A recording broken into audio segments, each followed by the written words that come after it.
প্রথমে আমি বলতে চাই, প্রিয় বন্ধুগণ, মৃত্যুর মুখে থেকে ফিরে এসেছি। আমি একটা মৃত মানুষ, জীবিত অবস্থায় ফিরে এসেছি একমাত্র পরম করুণাময় আল্লাহ তাআলার রহমতে। আপনারা জানেন, সারা জীবন কাজ করেছি, কোনদিন অন্যায়ের প্রশ্রয় দেই নাই, কোনদিন অন্যায়কে সমর্থন করি নাই।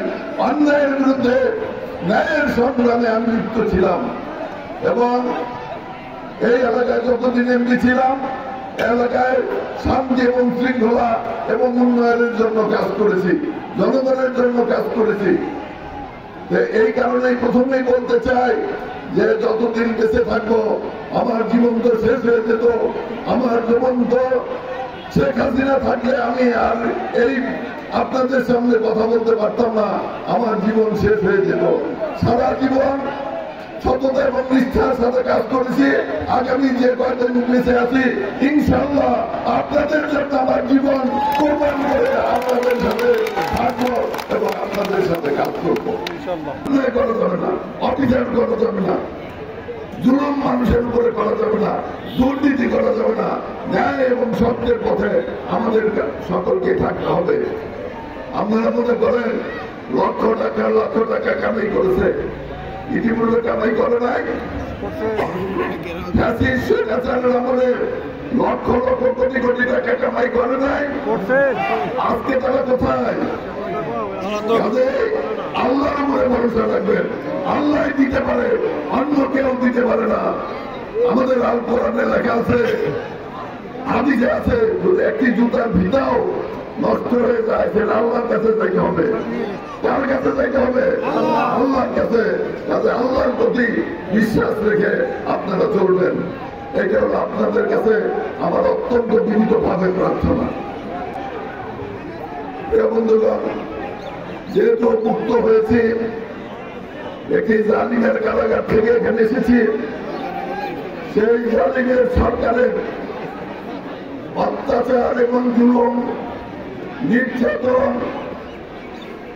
সেই সরকারের অত্যাচার এবং জুলুম নির্যাতন আমি যেভাবে ভোগ করেছি, আপনারা বাইরে থেকে অনেকে ভোগ করেছেন।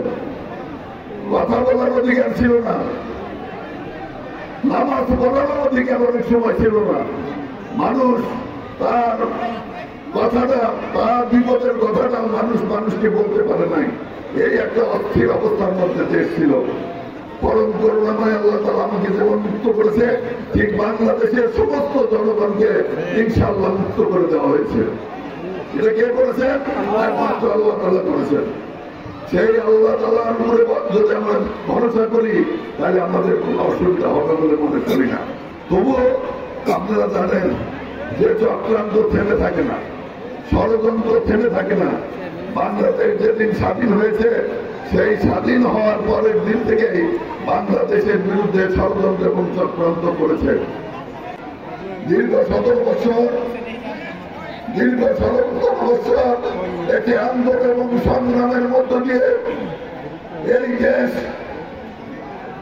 দেশের মানুষ, এই দেশের জনতা সংগ্রাম করেছে, আন্দোলন করেছে, যার কারণে শেখ হাসিনা আজকে ভারতে পালিয়ে গিয়েছেন। অন্যায় না করতে কি পালিয়ে যেত? অন্যায় করেছেন বিদায় আজকে পালিয়ে যেতে বাধ্য হয়েছেন। শুধু তাই নয়, বাংলাদেশের সমস্ত সম্পদ লুট করে নিয়ে যাওয়া হয়েছে। আজকে আমাদের সম্পদ দিয়ে লন্ডনে হাজার হাজার বাড়ি তৈরি করা হয়েছে। আজকে আমাদের সম্পদ দিয়ে রাশিয়াতে পাহাড় তৈরি করা হয়েছে। আজকে এইগুলো কে করেছে? আমাদের পার্শ্ববর্তী রাষ্ট্ররাই তাদেরকে সাহায্য এবং সহযোগিতা করেছে। আপনারা দেখেন, রেডিও টেলিভিশনে আমি যেদিন বের হলাম, আপনাদের মনে আছে ইন্ডিয়া থেকে আমার বিরুদ্ধে গালি কথা বলছে। আমার বিরুদ্ধে ইন্ডিয়ান টেলিভিশন, রেডিও, দিল্লির CNN আমার বিরুদ্ধে কথা বলছে, আর কেউ বিরুদ্ধে বলেন নাই। কেন বলছে?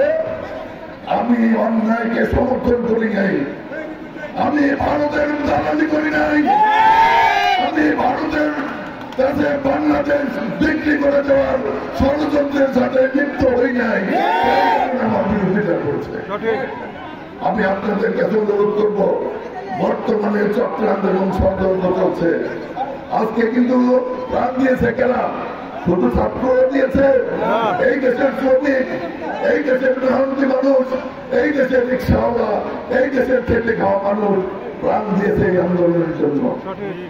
আজকে আমরাও ছাত্র জনতা যারা শহীদ হয়েছেন তাদের আত্মার মাঠেরাত কামনা করবো, তাদের আত্মা যাতে শান্তি পায় সেই জন্য আল্লাহর কাছে আমরা মোনাজাত করবো, তাদেরকে যাতে আল্লাহ ভেতরে নসিব করে।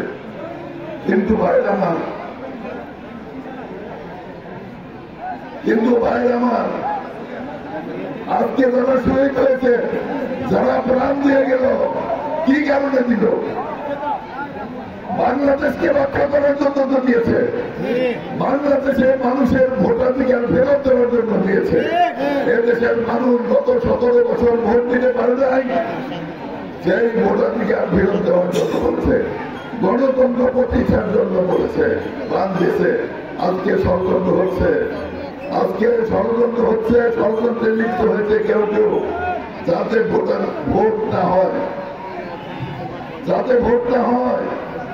যাতে লুটপাট করে এই দেশটাকে আবার অন্যদিকে প্রবাহিত করা যায়, সেই চক্রান্ত এবং ষড়যন্ত্র করছে।